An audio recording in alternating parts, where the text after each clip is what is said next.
Clay Bennett's breath clouded the frozen air as the last passenger disappeared into the blizzard. The Redemption Bluff train station stood empty, a lonely oil lamp flickering against the December darkness. He'd come for supplies that never arrived, another broken promise in a long line of them. He turned toward his horse when he saw her. A woman slumped against the wooden bench, her nurse's uniform stained with blood. Her lips were blue. One hand clutched a leather medical bag like it was the only thing tethering her to life. Clay approached slowly, boots crunching on frozen snow. Her breathing came shallow and weak. Frostbite darkened her fingertips. She mumbled something, "the child," and "I tried." He crouched beside her, touched her shoulder. Ice crystals clung to her hair. His mind ran the calculations every poor man knows. His cabin sat 2 hours away through deadly cold. He had firewood for maybe a week if he stretched it. Food for 2 weeks if he didn't eat much. Taking her in might cost him everything. But leaving her meant certain death. Out here, a man's measured by what he does when nobody's watching. His father used to say. Clay pulled off his only coat and wrapped it around her thin frame. He lifted her lighter than she should be and placed her across his horse's saddle.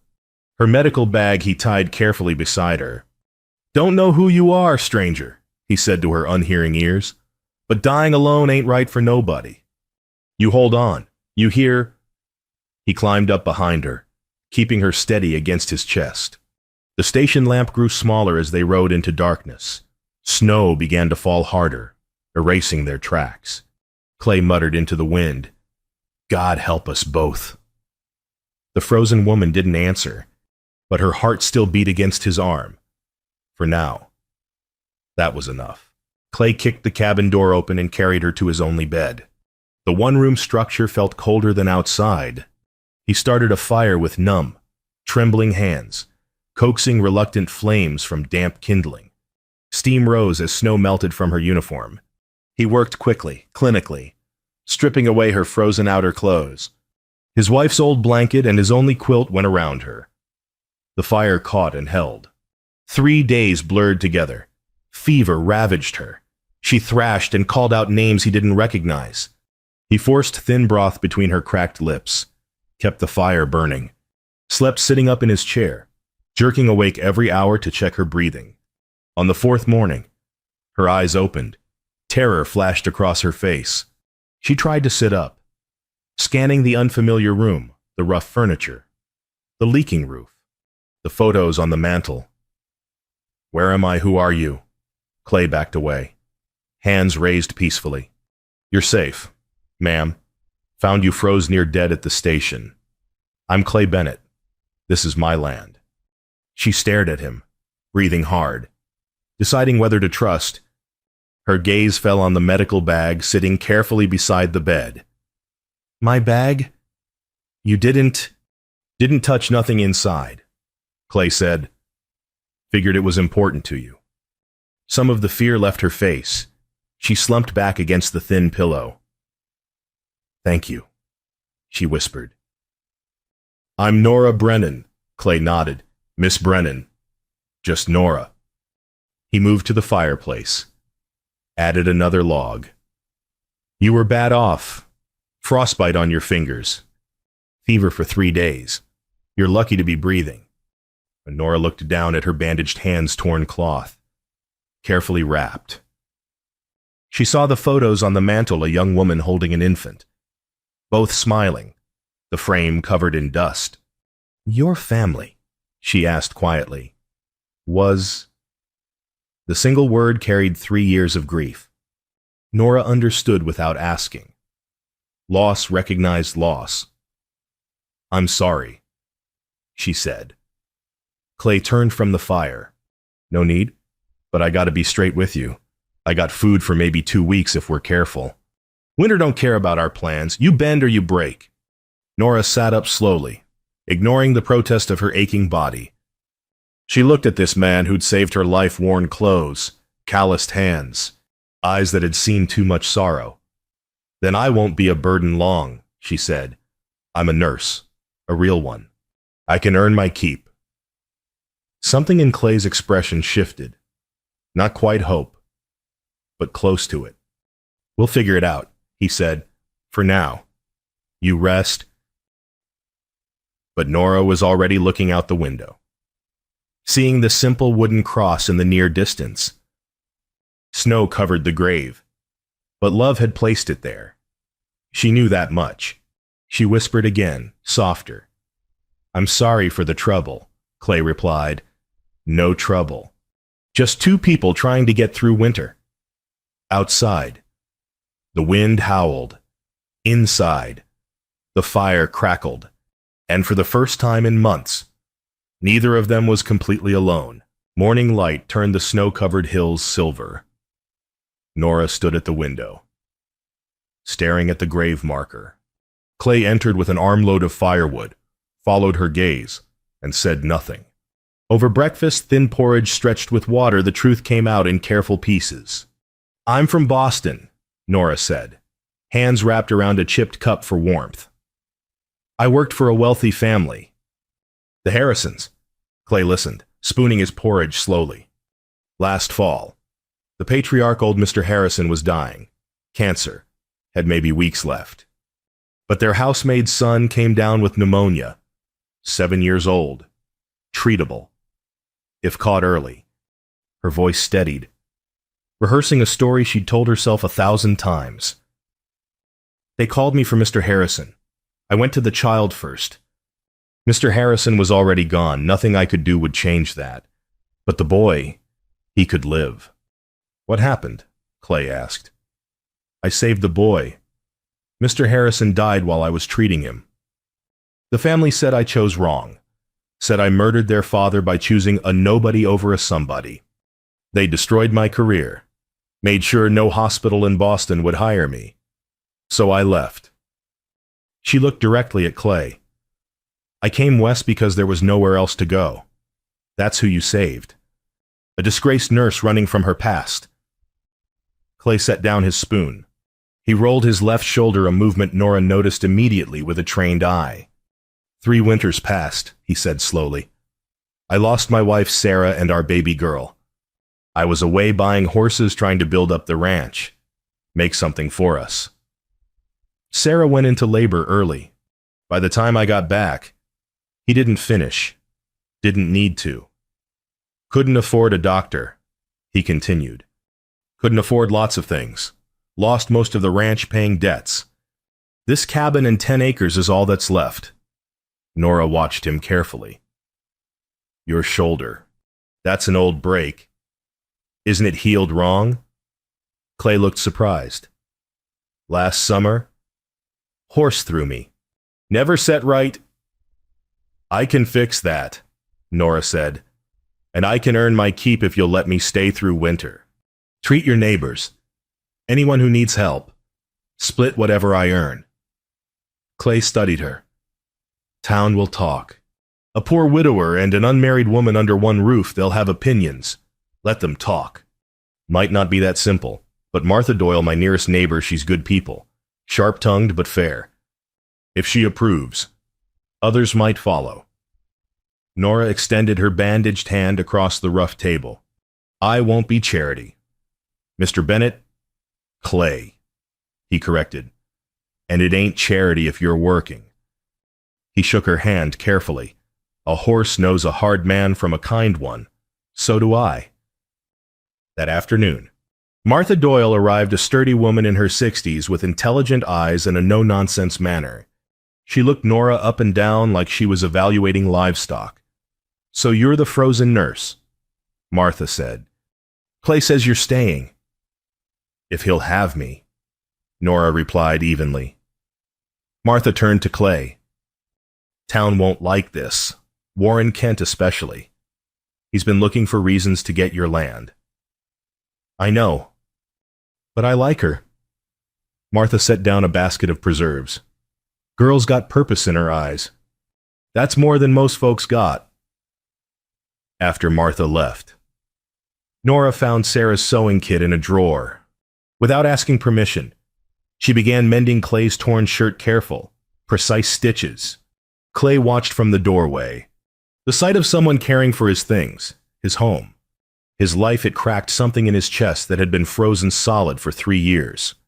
Thank you, he said quietly. Nora looked up, smiled slightly. Just earning my keep. But they both knew it was more than that. Something was beginning here. Something neither quite understood yet. Outside, the first evening star appeared. Inside, two broken people sat in comfortable silence, mending what could be mended. January brought routine and rhythm. Nora worked on Clay's shoulder each morning, kneading, manipulating, carefully coaxing the joint back to proper alignment. Clay gritted his teeth through the pain, but within 2 weeks his range of motion improved noticeably. Word spread cautiously through the valley. Martha Doyle mentioned the nurse at Bennett's place to a desperate mother whose son struggled to breathe. Through croup, the woman arrived at dawn, terrified, carrying a gasping child. Nora worked quickly steam tent, herbal poultices, keeping the boy upright through the worst hours. By evening, his breathing eased. By morning, the crisis passed. The mother paid with a basket of eggs and tearful gratitude. More came after that. Farmers too proud to see the town doctor, ranchers too poor to afford his fees. A pregnant woman worried about bleeding, an old man with an infected wound that wouldn't heal. Nora treated them all. She accepted what they could offer: flour, preserved vegetables, a repaired harness, fresh milk. Clay built her a small examination area in the corner of the cabin, clean, organized. Respectful of her profession, they developed rhythms. Clay taught Nora to split wood properly, angle the axe, let gravity do the work. She showed him how to clean wounds without whiskey-boiled water, and clean cloth worked better and hurt less. They worked side by side, repairing the leaking roof. Clay on the ladder, Nora handing up shingles. Both of them laughing when she made a joke about his carpentry skills. "I can fix bones," she said. "You fix roofs. We each got our talents." Neighbors might talk, but they remember who helps when the chips are down. Clay replied, "Hammering a nail home." Christmas Eve arrived quiet and cold. They shared simple stew by firelight. Clay disappeared into the barn, returned with a small wrapped bundle. "These were Sarah's," he said, handing Nora a pair of winter gloves, fine leather, lovingly maintained. She'd want them used, not locked away. Nora's eyes filled with tears. The first she'd allowed since Boston. "Clay, I can't." "You can. You should." She tried them on. Perfect fit. She looked at him across the firelight. This good man who'd saved her life and asked nothing in return. "You've done more good in 2 months than I've done in 2 years, Clay said quietly. "You saved my life. Clay, I'm just returning the favor." "Feels like more than that." The words hung in the warm air between them. Neither quite brave enough to name what was growing, but both feeling it steady, undeniable, real. That night, Clay slept in the barn to maintain propriety, but he lay awake in the hay, watching lamplight glow from the cabin window. Nora stood at that window, looking toward the barn, one hand pressed against the cold glass. Sometimes the hardest thing and the right thing are the same. Both of them were learning that truth. Together, the blizzard hit on the 3rd night of January, sudden, vicious, screaming wind that turned day to night. For 4 days, they were trapped inside. Snow piled against the door waist high. The world disappeared into white chaos. Only the cabin existed, firelight and forced proximity, and nowhere to hide. The first day passed in practical tasks, rationing food, keeping the fire fed, melting snow for water. They worked together efficiently, speaking only what was necessary. The second day brought conversation. Nora read aloud from Clay's only book, the Bible. Clay whittled a small horse figurine, letting the wood shavings fall into the fire. The silence between words grew comfortable instead of awkward. The 3rd morning, Nora spoke the full truth. "The patriarch, Mr. Harrison, he was dying anyway," she said, staring into the flames. Cancer had spread everywhere. He had weeks at most, and those weeks would have been agony. The boy had pneumonia, but it was early, completely treatable. Clay's hand stilled on the wood. I knew what they'd say. I knew what it would cost me. But that child was 7 years old with his whole life ahead. Mr. Harrison was 83 and ready to go. He told me so himself the week before. Her voice cracked. I chose, and they called me a murderer anyway. Said I let somebody die to save a nobody. Clay set down his whittling, moved to sit beside her on the floor by the fire. I chose wrong too, he said quietly. I was buying breeding horses. A business decision. Trying to build something for us. Sarah went into labor early. If I'd been there, you couldn't have known. Nora interrupted. Neither could you. They looked at each other. The firelight caught gold in Nora's hair, shadowed the grief lines around Clay's eyes. We're both carrying guilt that ain't ours to carry, Nora whispered. Clay nodded slowly. Reckon we are. The fourth afternoon. The wind finally died. Weak sunlight filtered through. Clay taught Nora to dance no music. Just his humming an old tune his mother once sang. They moved clumsily in the small space, laughing when they bumped into furniture. The laughter faded. They stood close, swaying gently, his hand on her waist, hers on his shoulder. The moment stretched, fragile and precious. Clay leaned in slowly, giving her time to pull away. She didn't. The kiss was tentative, gentle, full of question and answer both. Nora pulled back, breathing unsteadily. Clay, I can't. If I ruin you, you ain't ruining nothing, he said firmly. You're fixing what's been broke.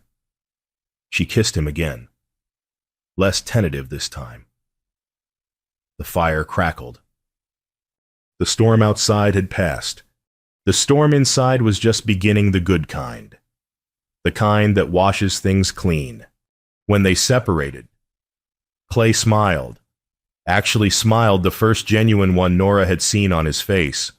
Reckon we're in trouble now, he said. Reckon we are. She agreed. The next morning dawned clear and cold. They opened the door to find 3 families waiting. They'd camped nearby during the storm, needing Nora's help. They brought supplies: smoked meat, fabric, seed corn for spring. As Nora treated a child's fever, Clay stood on the porch watching, his community forming, his life rebuilding, his heart learning to beat again. But at the edge of his property line, barely visible against the snow, sat a man on horseback, Warren Kent, the town banker, watching, not approaching, just watching. Then he turned his horse and rode away. Clay's stomach tightened. Storm's over outside, he thought. But another one's coming. The first Sunday in February dawned cold and clear. Clay and Nora stayed home from church, a deliberate choice to avoid gossip. But Martha Doyle went, and returned at noon with a face like thunder. It started, Clay, she said without preamble. Kent made his move. They sat at the table while Martha explained. Warren Kent had stood up during service. He'd called Clay and Nora's arrangement immoral and a stain on Redemption Bluff's Christian character. He demanded Clay send her away within 7 days or face consequences: credit denial, social ostracism, potential legal action for harboring an unwed woman improperly. Several families who'd come to Nora for treatment, afraid of Kent's financial power, had publicly sided with him. Only the Doyles and the poorest ranchers had spoken in their defense, but they lacked Kent's influence. I'm sorry, Martha said, her voice tight with anger. Some folks got more fear than sense. That afternoon, Kent himself arrived. Clay met him outside, wouldn't let him near the cabin. Send her away, Bennett, Kent said from his fine horse. 1 week. After that, I foreclose on this property. I don't owe you enough for foreclosure. Kent smiled coldly. You will. I own your credit. 1 word from me and you can't buy seed, supplies, nothing. You'll be bankrupt by spring. He leaned forward in the saddle. But I'll make you a deal. Send the woman away. Sign over this land. And I'll forgive your debts. Keep it. And I'll bury you. Why? Clay asked. Why do you want this land so bad? Railroads coming through. This valley is the best route. Your land sits right in the path. I'd rather buy it cheap than pay fair value. Kent straightened. It's just business. Bennett, nothing personal. A man who won't stand for something will fall for anything, Clay said quietly. Kent's face hardened. 1 week? He rode away, leaving Clay standing in the cold. Fists clenched, heart pounding with helpless rage. Inside, Nora had heard everything through the thin walls. That night, she packed her medical bag, wrote a letter in careful script. You gave me back my life. I won't take yours in return. Thank you for everything. You are the best man I've ever known. At dawn, she walked toward town, bag in hand, letter left on the table. She made it maybe a mile before Clay caught up on horseback. He dismounted, blocked her path physically. Don't you dare decide for me. I won't let you lose everything for me. I lost one woman because I wasn't there. Clay's voice cracked. I ain't losing another by letting her walk away. If standing with you costs me this land, so be it. Land can be bought again, but you... There ain't another you. Nora's face crumpled. Clay. Whatever happens, we face it together. That's what people do when they... He couldn't quite say the word. Not yet. When they love each other, Nora finished softly. Clay nodded, throat tight. They stood in the frozen road, breath clouding between them. Finally, exhausted. They sat in the snow. Clay took her hand. I choose you, he said simply. Whatever comes, Nora leaned against his shoulder. Then we face it together. They returned to the cabin as the sun rose higher. 7 days until Kent's deadline. 7 days to find a miracle or lose everything. That night, a wolf howled in the distance, circling, waiting, patient as death. But inside the cabin, 2 people sat together by firelight, hands clasped, refusing to let fear win. Day 7 arrived too quickly. Clay rode into Redemption Bluff alone. Nora wanted to come. He'd refused. I won't have you shamed in public. But she followed anyway, staying back in the gathering crowd that filled the town square. Word had spread a confrontation was coming. At the bank, Warren Kent had foreclosure papers ready. But before Clay could enter, Martha Doyle appeared with 20 families behind her. Ranchers, farmers, laborers, people Nora had treated through the winter. We got a counteroffer, Kent, Martha announced loudly. We pooled our money, enough to clear Clay's debt 3 times over. Kent's face darkened. This doesn't concern you. Martha, the hell it doesn't. That nurse saved my nephew's life. Tom Parker's baby girl, the Wilson boy's leg. While you've been counting coins, she's been saving lives. Kent took the fight public.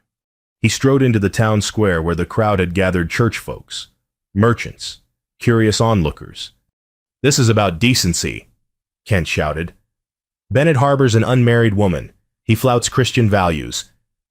Are we going to allow this corruption? Murmurs rippled through the crowd, some approving, some uncertain. Then Dr. Samuel Hayes stepped forward, the elderly town physician, respected and quiet, rarely spoke in public. When he did, people listened. That nurse has done more good in 3 months than I've managed in 3 years, he said clearly. She treats those I turn away because they can't pay. She sits with the dying when nobody else will. If that's immoral, then judge me too, because I sure as hell haven't shown that kind of charity. The crowd shifted, uncertain now. Clay pushed through to the center, faced them all. You want to judge her? Then judge me. Judge every man here who's let pride keep him from asking help. Judge every mother who brought her sick child to Nora in the dark of night, because she couldn't afford. Daylight prices. His voice grew stronger. This woman's got more Christian charity in her little finger than this whole town's got in its church. Building, a small voice spoke up. Tommy. The orphan boy whose infected leg Nora had saved from amputation, limped forward. She give me my leg back when Doc Hayes said cut it off, Tommy said, looking at Kent. That's all I know. One by one, others stepped forward. A mother holding a healthy baby. Mine would have died without her. A rancher. She treated my wife for free when I had nothing. A widow. She sat with my husband when he was dying, held his hand so he wasn't alone. Oh, the tide turned visibly. Kent felt it, made a desperate play. You're all fools, he snarled. Letting sentiment cloud judgment, Martha Doyle stepped directly in front of him. You calling me a fool? Warren. You're a meddling old woman who should mind her own business. Martha's husband, Henry, silent until that moment, rose to his full height. He was the valley's largest landowner after Kent, a quiet man who rarely spoke but carried immense weight when he did. My wife ain't foolish, Henry said calmly, and my money don't go to bullies. I'm pulling my accounts, Kent, all of them, and I'll build that railroad spur myself before I let you profit from cruelty. The crowd erupted in approval. Other families announced they'd move their money too. Kent stood alone, face flushed with humiliation. He'd miscalculated badly. In trying to crush Clay, he'd revealed his own greed and lost the town's respect. He retreated to the bank, defeated. Clay stood in the square, breathing hard, hardly believing what just happened. Then he saw her Nora, pushing through the crowd. He held out his hand. She took it. Applause started tentative, then strong. Martha embraced them both. Tommy hugged Nora's waist. Dr. Hayes shook Clay's hand. Judge not by where a person comes from, the old doctor said, but by where they're willing to go. They walked home together through melting snow. Spring was coming. The worst was over. But the best was just beginning. March brought the thaw. Clay's apple tree, the one by Sarah's grave, showed first buds. Nora touched the rough bark gently, whispered, "Thank you for sharing him. For the gloves. For everything." Henry Doyle arrived with a proposal and a wagon load of lumber. "If you two make it official, get married. Establish a proper clinic, I'll donate materials and organize labor. 20 families already volunteered." Henry grinned. Figured it's time Redemption Bluff had a real medical facility. One that don't turn folks away. Clay looked at Nora. She looked back. Hope and question in her eyes. That evening, Clay said, "I ain't got much. Probably never will. But what I got, I'd share with you every day till I die. If you'll have me, no fancy speech. No flourishes. Just truth." Nora smiled through tears. "Yes, on one condition." "Name it." "We build that clinic. Together. So no one else loses someone they love because they can't afford help." Clay kissed her. "Deal." The wedding happened 3 days later. Outdoor ceremony at the cabin. Simple and honest. Dr. Hayes officiated, his voice steady with emotion. The whole community attended, families crowding the small yard. Children running between adults' legs, even some folks who'd initially sided with Kent. Now ashamed and seeking peace, Martha cried. Tommy stood beside Clay as his unofficial best man, chest puffed with pride. During the vows, Clay and Nora planted an apple tree together, a young sapling from Henry Doyle's orchard. "This is for what was," Clay said, patting soil around the roots. "And what's coming," Nora added. "For all of us." Dr. Hayes smiled. "Marriage ain't just two people. It's a promise to build something that outlasts you. These two already started.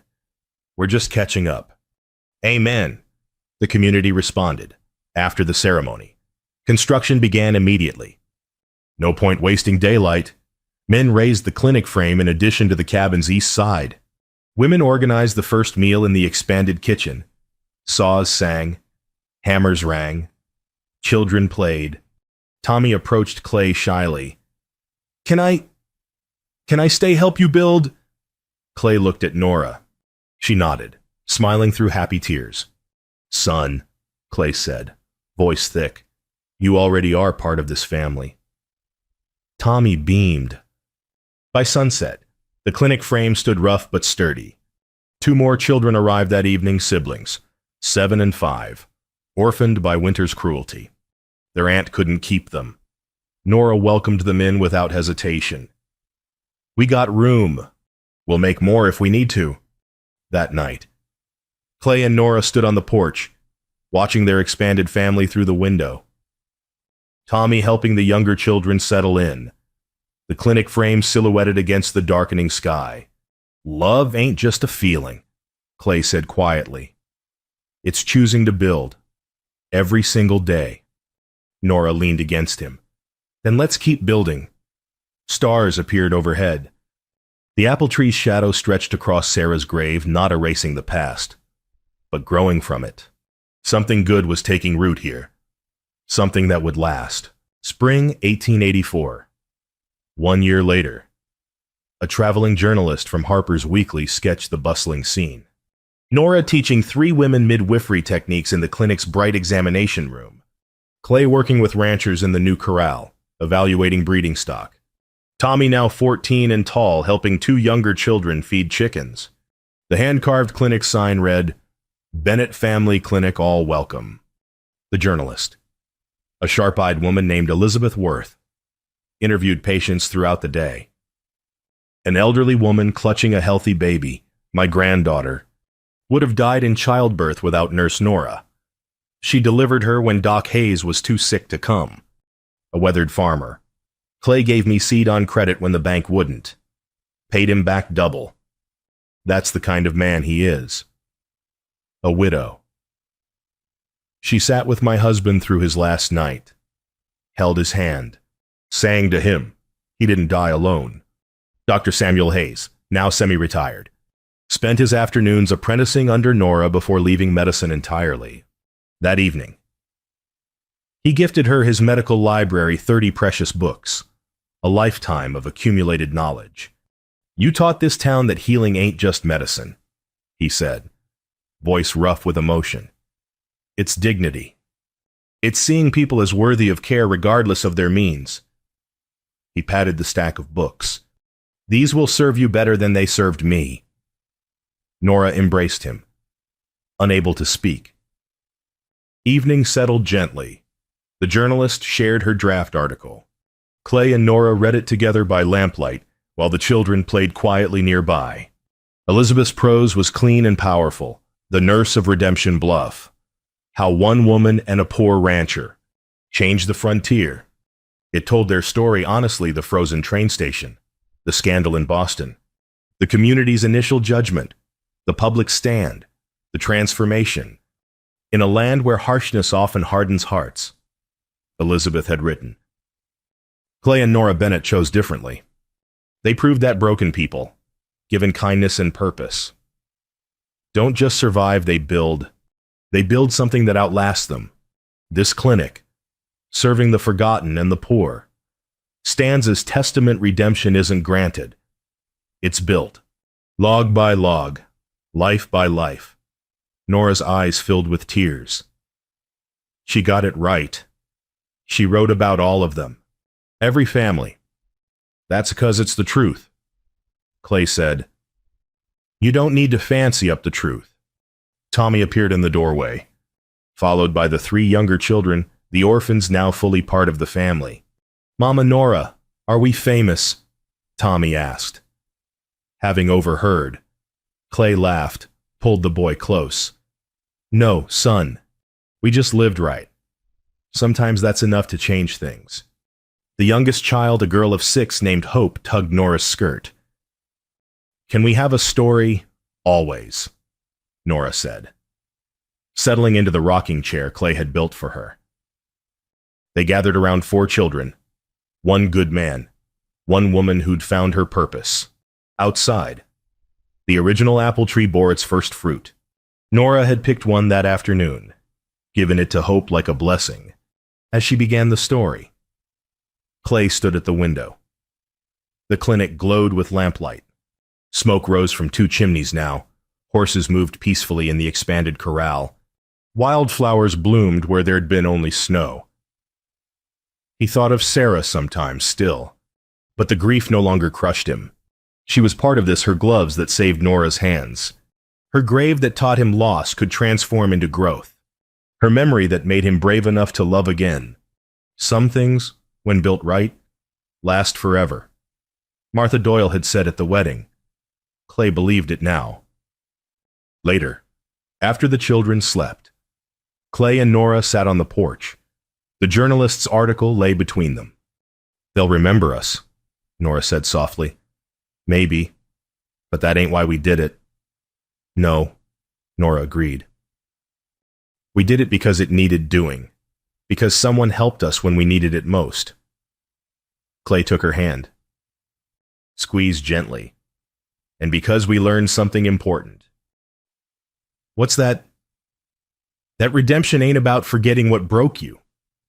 It's about using those broken pieces to build something new, something stronger." Nora kissed him. Gentle, grateful, full of the quiet joy that comes from lives lived with purpose. Stars wheeled overhead. The apple blossoms fell like snow, white and pure, carrying the promise of fruit to come. Inside, 4 children dreamed safe dreams. Outside, a community slept soundly, knowing help was near if needed. And in a small cabin that had become a clinic, that had become a home, that had become a legacy. 2 people who'd been lost had found each other, found purpose, found a way to turn their pain into something that healed others. The journalist's final paragraph captured it perfectly. That clinic still stands today, over a century later, now a museum. But the town remembers. History isn't always made by the powerful. Sometimes it's made by the broken who chose to heal, the judged who chose to forgive, the poor who chose to give anyway. Clay and Nora Bennett didn't just survive that winter. They showed us what love looks like when it's built on purpose, not just passion, when it's built to last. And their story, our story, reminds us that kindness, given freely, creates ripples that reach far beyond what we can see. That's the history worth remembering. That's the legacy worth building. The end.